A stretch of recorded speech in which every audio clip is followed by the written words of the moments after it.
Mu kiro ekyakesezza olunaku lw'eggulo, poliisi ng'eri wamu n'abajaasi mu ggye ly'eggwanga baakoze ekikwekweto mu bitundu by'ematugga mwe baakubidde abantu babiri amasasi agaabattiddewo nga bateeberezebwa okubeera abayekera ba ADF, era ng'omwogezi wa poliisi Fred Enanga yategeezezza nti bano bazze babalondoola. Abayekera bano be bamu abateebereza okuba nti okubeera nti baasobola okuyingira eggwanga nga bawerera ddala 7 nga balina emmundu, era tuzze nga tubalondoola olw'ebikolwa eby'obukambwe n'obutujju bibazze bakola ku bannayuganda. Bano beegasse ku bantu abalala abazze battibwa mu bikwekweto eby'abakuumaddembe, ekintu olumu ekireka abantu ab'enjawulo naddala ab'eŋŋanda z'abantu bano nga si bamativu.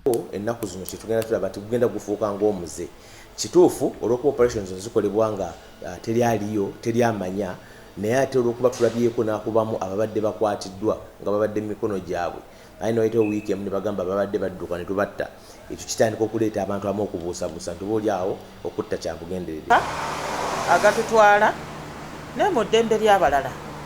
Era ffe nga Uganda Human Rights Commission tetuwagira bumenyi bw'amateeka.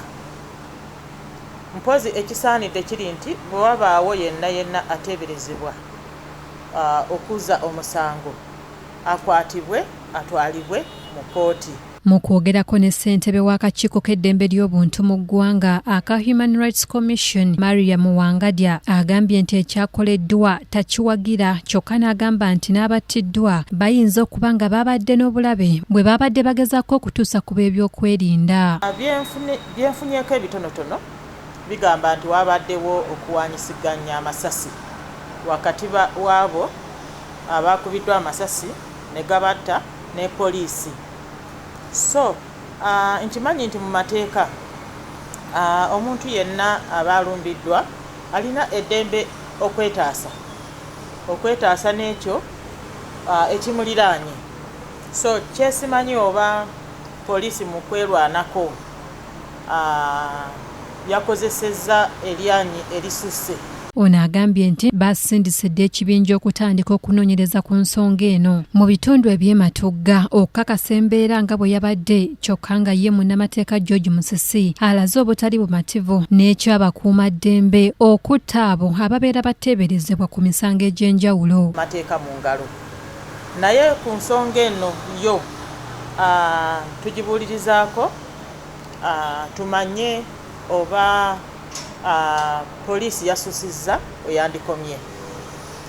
Obukugu obubaweebwa byandibadde bifuba nnyo nga bisobola okulaba nga abantu bano bwe baba balina emmundu, waliwo embeera weebeera nga tusobola kwebeerera bwaba n'olya kuba amasasi, naye byandibadde bifuba nga bisobola okulaba nga abantu bano oba olyawo babeera disarmed oba babeera disabled, nti omukuba omulemaza okusobola omuleeta mu mikono gy'amateeka.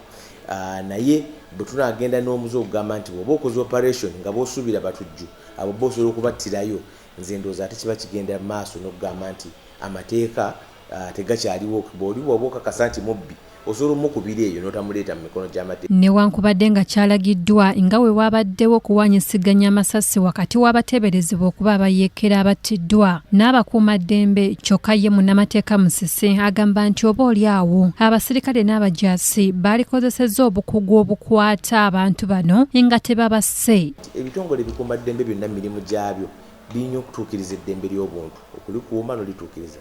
So nze ndowooza nti abantu bano, kubanga kakati olwaleero tulina ebitongole byokka ebikuumaddembe bigamba nti ADF.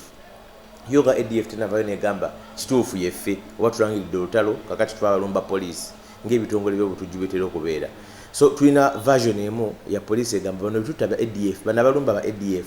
So nze ndowooza nti ogenda maaso bandibadde kiyamba enjuyi zombi ne bannayuganda abalimu okubuusabuusa. Bwe mukwatako kwabo abayekera abamu ne mulaba nga muba kusimba mu mbuga z'amateeka n'ogamba nti bannange bano twabagambanga, naye bw'ogenda mu maaso n'ogamba nti tulina BDF twabasse n'obatta, kiyinza okuleetera abantu okubuusabuusa nti mulina kye mukweka. Mariam ne munnamateeka George Musisi boogedde ku mbeera y'obulumbaganyi obuzze bukolebwa ku poliisi. Bwe balumbibwa ne bakubwa ne batemwatemwa ne battibwa. Lwaki ensonga eyo yo tebakwatako? Mbadde njagala nnyo bannamawulire mukulembeze obwenkanya, mumanye nti obulamu bw'abakuumaddembe nakyo kintu kikulu nnyo. Omulangira Jonjo Moses yakusakidde eggulire lino ku lwa KTV Amalindirire.